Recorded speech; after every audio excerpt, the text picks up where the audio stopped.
Ê, ăn mình nói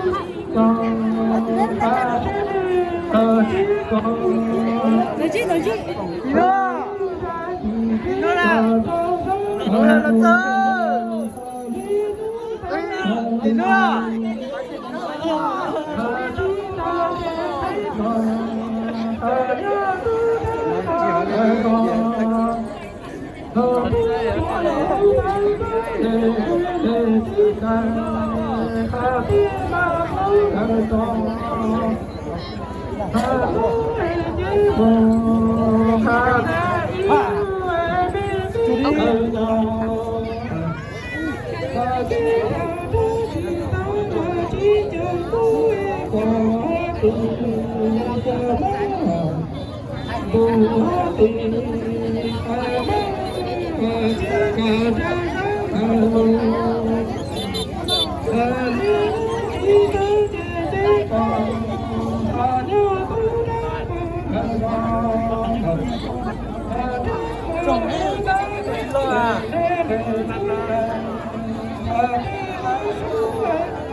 总结出来这是一个太烈。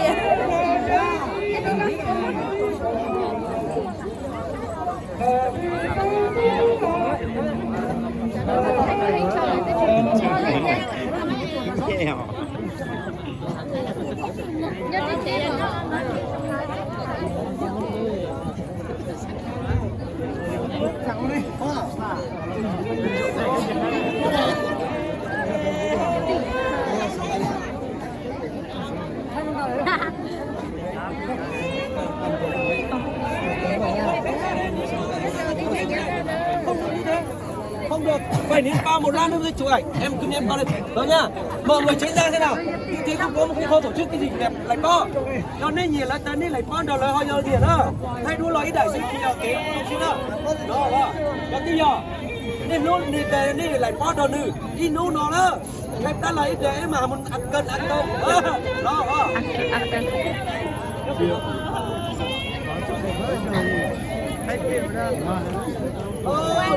Nên lùn nhớ thì nó đây là khóc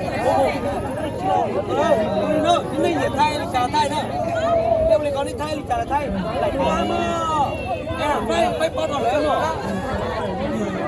đi lại có này tủ là nhỏ luôn đó này nó nè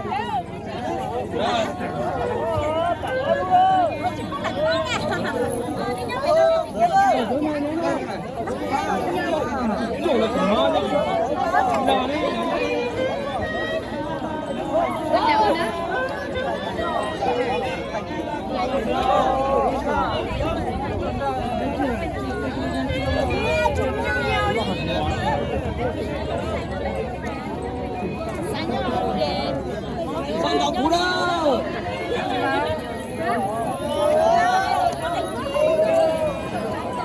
em ở bên kia em phải ở bên kia em nhấn vào vùng thì em phải như thế không được như thế là tắt đường hiểu không sang đó đến tay của chị nhá ít từ nữa thì nói thôi bây giờ tập cơ rồi nhập đi dịch hà đâu đấy đấy chúng tôi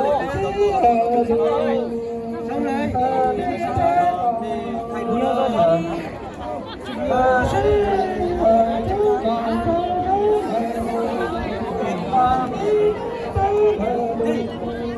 đi ơi đi rồi ai đi phải đâu đi